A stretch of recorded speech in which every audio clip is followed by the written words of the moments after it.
وقت کا قیدی۔ ایک دفعہ کا ذکر ہے کہ ایک نوجوان اور ہونہار آثار قدیمہ کے ماہر علی کو ایک پراسرار مشن پر بھیجا گیا۔ اسے پاکستان کے ایک دور دراز پہاڑی علاقے میں جہاں کبھی قدیم تہذیب کے آثار ملے تھے ایک نامعلوم غار کی کھوج کرنی تھی۔ اس کے ساتھ اس کی ٹیم میں دو ساتھی تھے، ایک تجربہ کار گائیڈ جمال اور ایک جدید ٹیکنالوجی کا ماہر زین۔ سفر بہت مشکل تھا اور راستے میں کئی خطرات تھے۔ پہاڑی راستوں پر پتھر گرنے کا خطرہ تھا اور جنگلی جانوروں کا خوف بھی تھا۔ کئی دن کی تھکا دینے والی مہم کے بعد وہ اس جگہ پہنچ گئے جہاں غار کا دروازہ تھا۔ یہ دروازہ ایک بڑے پتھر سے ڈھکا ہوا تھا جس پر قدیم زبان میں کچھ لکھا ہوا تھا۔ جمال نے خوف زدہ ہو کر کہا، یہ کوئی عام غار نہیں ہے، اس پر لکھے ہوئے الفاظ خطرے کی وارننگ دے رہے ہیں۔ زین نے اپنی جدید مشین سے اس تحریر کو ڈی کوڈ کیا اور پڑھا، جو کوئی اس غار میں داخل ہوگا وہ وقت کی بھول بھلیوں میں گم ہو جائے گا۔ یہاں کا وقت باہر کے وقت سے مختلف ہے۔ علی نے ایک لمبی سانس لی اور بولا، ہم یہاں تحقیق کے لیے آئے ہیں، ہمیں اس راز کو سلجھانا ہے۔ جیسے ہی انہوں نے پتھر کو ہٹایا اور غار میں داخل ہوئے، ایک خوفناک ٹھنڈی ہوا چلی اور غار کا دروازہ خود بخود بند ہو گیا۔ وہ ایک اندھیری اور وسیع جگہ میں پھنس چکے تھے۔ زین نے اپنی ٹارچ جلائی تو دیواروں پر عجیب و غریب تصاویر اور علامتیں نظر آئیں۔ یہ تصاویر ایسی تھیں جو اس سے پہلے کسی بھی تہذیب میں نہیں دیکھی گئی تھیں۔ جیسے ہی وہ آگے بڑھے انہیں ایک چمکتی ہوئی چیز نظر آئی۔ یہ ایک قدیم صندوق تھا جس کے اوپر ایک بڑا پتھر رکھا تھا۔ علی نے بڑی مشکل سے اس پتھر کو ہٹایا اور صندوق کھولا۔ اس میں ایک انتہائی روشن اور چمکتا ہوا کرسٹل تھا۔ جب انہوں نے اسے چھوا تو غار میں ایک تیز روشنی پھیلی اور چاروں طرف کا منظر بدلنے لگا۔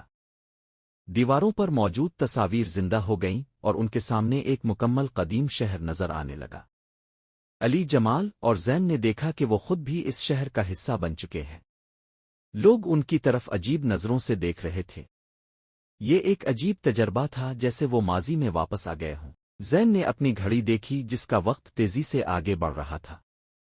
اس نے علی کو بتایا، ہم وقت میں سفر کر رہے ہیں، یہاں ایک سیکنڈ باہر کی دنیا میں ایک گھنٹہ ہے، ہمیں جلد از جلد یہاں سے نکلنا ہوگا ورنہ ہم کبھی واپس نہیں جا پائیں گے۔ انہوں نے فوراً اس کرسٹل کو واپس صندوق میں رکھ دیا۔ جیسے ہی وہ کرسٹل واپس رکھا سب کچھ واپس اندھیرے میں ڈوب گیا۔ غار کا دروازہ بھی پھر سے کھل گیا۔ وہ حیران تھے کہ غار میں ان کا سفر چند گھنٹوں کا تھا، لیکن جب وہ باہر نکلے تو انہیں پتا چلا کہ دنیا میں ایک ہفتہ گزر چکا تھا۔ علی نے کرسٹل کو اپنے پاس رکھ لیا اور وہ سب شہر واپس آ گئے۔ حکومت نے ان کی مہم کی کامیابی پر ان کو بہت سراہا، لیکن علی نے کرسٹل کا راز کسی کو نہیں بتایا۔ وہ جانتا تھا کہ اس طاقت کا غلط استعمال ہو سکتا ہے۔ اس نے کرسٹل کو ایک محفوظ جگہ پر چھپا دیا۔ علی نے کرسٹل کو اپنی لائبریری میں ایک خفیہ جگہ پر چھپا دیا، یہ سوچ کر کہ اس کا راز ہمیشہ کے لیے محفوظ رہے گا۔ لیکن اس کی نیندیں اڑ چکی تھیں۔ ہر رات اسے غار کی روشنی اور وقت کی رفتار محسوس ہوتی۔ وہ یہ بھی محسوس کرنے لگا کہ کوئی اس کا پیچھا کر رہا ہے۔ اس کے ای میلز اور فون کالز پر نظر رکھی جا رہی تھی۔ کسی کو اس کی مہم کی غیر معمولی تفصیلات کا علم ہو گیا تھا، اور وہ جانتا تھا کہ وہ لوگ صرف معلومات نہیں بلکہ کرسٹل حاصل کرنا چاہتے ہیں۔ ایک دن جب وہ اپنی گاڑی چلا رہا تھا تو اس نے دیکھا کہ ایک کالی گاڑی اس کا مسلسل پیچھا کر رہی ہے۔ اس نے گھبرا کر اپنی گاڑی ایک سڑک پر موڑ دی اور تیزی سے بھاگنے لگا۔ اس کے دل میں ایک خوف بیٹھ چکا تھا کہ اگر یہ راز غلط ہاتھوں میں پڑ گیا تو کیا ہوگا۔ زین نے اسے خبردار کیا تھا کہ یہ کرسٹل وقت اور فضا دونوں میں خلل ڈال سکتا ہے۔ اگر اس کی طاقت کسی لالچی شخص کے ہاتھ لگ گئی تو دنیا میں تباہی آ سکتی ہے۔ اس بھاگ دوڑ میں اسے یاد آیا کہ غار کی دیواروں پر کچھ اور بھی نقش تھے جو اس نے پہلے نہیں دیکھے تھے۔ جب وہ واپس اپنے گھر آیا تو اس نے کرسٹل کو باہر نکالا۔ کرسٹل کی روشنی میں اس نے غار کی تصاویر کا ایک خاکہ بنایا تھا جو اس کے پاس موجود تھا۔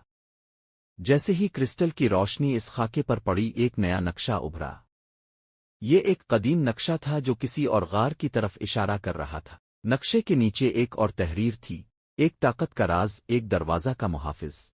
علی کو سمجھ آ گیا کہ یہ کرسٹل صرف ایک ذریعہ نہیں تھا بلکہ یہ کسی بہت بڑی چیز کا حصہ تھا، شاید اس سے بھی زیادہ طاقتور کسی چیز کا۔ وہ جانتا تھا کہ اس کا پیچھا کرنے والے بھی اس نقشے اور کرسٹل کی اصل طاقت کے پیچھے تھے۔ اسے یہ بھی معلوم تھا کہ وہ اب شہر میں محفوظ نہیں تھا۔ اس نے جمال اور زین سے رابطہ کرنے کی کوشش کی لیکن ان کے فون بند تھے۔ اسے شک ہوا کہ شاید انہیں بھی ان لوگوں نے ڈھونڈ لیا ہوگا۔ علی نے اپنے موبائل کو توڑا، اپنے کریڈٹ کارڈز کو پھینکا اور نقشے کو لے کر غائب ہو گیا۔ اس کا مقصد اب صرف کرسٹل کو محفوظ رکھنا نہیں تھا بلکہ اس کے اصل راز کو بھی ڈھونڈنا تھا۔ وہ نقشے پر دکھائی گئی جگہ کی طرف چلا جو کہ ایک ویران ریگستان کے درمیان تھی۔ اسے معلوم تھا کہ یہ سفر بہت خطرناک ہوگا اور وہ اکیلا تھا، لیکن وہ وقت کے قیدی سے وقت کا مالک بننا چاہتا تھا اور اس راز کو دنیا سے چھپانا چاہتا تھا تاکہ اس کی طاقت کبھی غلط ہاتھوں میں نہ پڑے۔ وہ بھاگ رہا تھا لیکن اس بار وہ اپنے لیے نہیں بلکہ دنیا کو بچانے کے لیے بھاگ رہا تھا۔ میں ابھی شہر کی حدوں کو پار ہی کیا تھا کہ اس کی گاڑی کو اچانک کچھ سیاہ رنگ کی گاڑیوں نے روک لیا۔ ان میں سے نقاب پوش لوگ نکلے اور انہوں نے علی کو گھیر لیا۔ علی مزاحمت نہ کر سکا اور وہ اسے ایک خفیہ جگہ لے گئے۔ یہ ایک جدید لیبارٹری تھی جو زمین کے نیچے بنی ہوئی تھی۔ ایک شخص جو سفید لباس میں تھا اور اس کی آنکھوں میں ایک عجیب سی چمک تھی، اس نے علی کی طرف دیکھا اور مسکرایا۔ آخر کار تم میرے ہاتھ لگ گئے۔ میں نے تمہاری کھوج بہت عرصے سے شروع کر رکھی تھی۔ علی نے پہچانا کہ یہ شخص اس کا پرانا پروفیسر ڈاکٹر زاہد تھا۔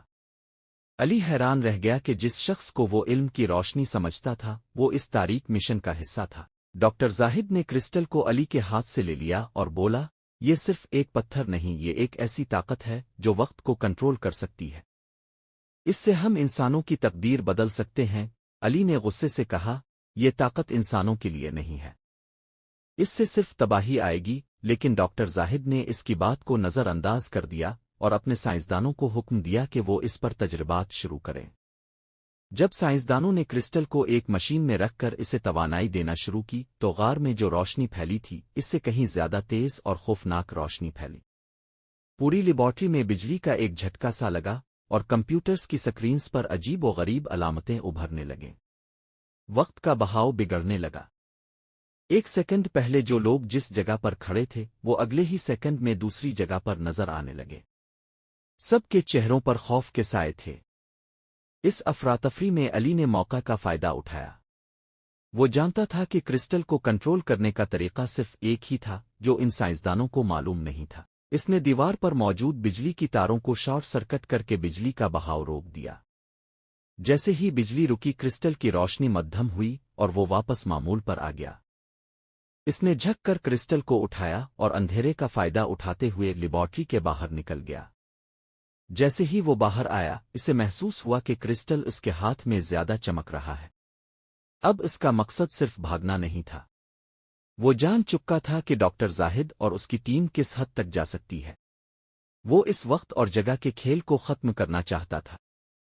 اس نے فیصلہ کیا کہ وہ اس دروازے کو ڈھونڈے گا اس سے پہلے کہ ڈاکٹر زاہد وہاں پہنچے اور اس طاقت کا راز ہمیشہ کے لیے دفن کر دے گا۔ علی نے سڑک چھوڑ دی اور صحرا کی طرف بھاگنا شروع کر دیا۔ اس کے پیچھے ڈاکٹر زاہد اور اس کے لوگ تھے جو جدید گاڑیوں میں اس کا پیچھا کر رہے تھے۔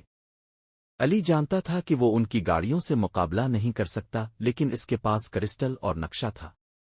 وہ ایک قدیم پہاڑی سلسلے کی طرف بھاگا جہاں ڈاکٹر زاہد کی گاڑیاں نہیں جا سکتی تھیں۔ اس نے کئی دن اور راتیں بھوکے پیاسے سفر کیا۔ سورج کی تیز دھوپ اور رات کی سرد ہواؤں نے اسے تھکا دیا لیکن اس کا حوصلہ کم نہیں ہوا۔ جب وہ ایک بلند ٹیلے پر پہنچا تو اس نے دیکھا کہ نقشہ اسی جگہ کی طرف اشارہ کر رہا تھا۔ یہاں ایک اور غار کا دروازہ تھا لیکن یہ پہلے والے سے بھی زیادہ پراسرار اور خوفناک تھا۔ اس کے اوپر قدیم زبان میں لکھا تھا، وقت کا دروازہ صرف وہ اسے کھول سکتا ہے جو اس کے بوجھ کو اٹھائے۔ علی نے یہ پڑھا اور اس نے کرسٹل کو باہر نکالا۔ جیسے ہی کرسٹل کی روشنی اس دروازے پر پڑی تو دروازے پر بنی ہوئی تصویریں زندہ ہو گئیں اور دروازہ خود بخود کھل گیا۔ اس سے ایک تیز اور چمکدار روشنی کی شعائیں باہر نکلیں جس نے پورے صحرا کو روشن کر دیا۔ اسی وقت ڈاکٹر زاہد اور اس کے لوگ اس کے پیچھے آ گئے۔ روک جاؤ علی، ڈاکٹر زاہد نے بلند آواز میں کہا۔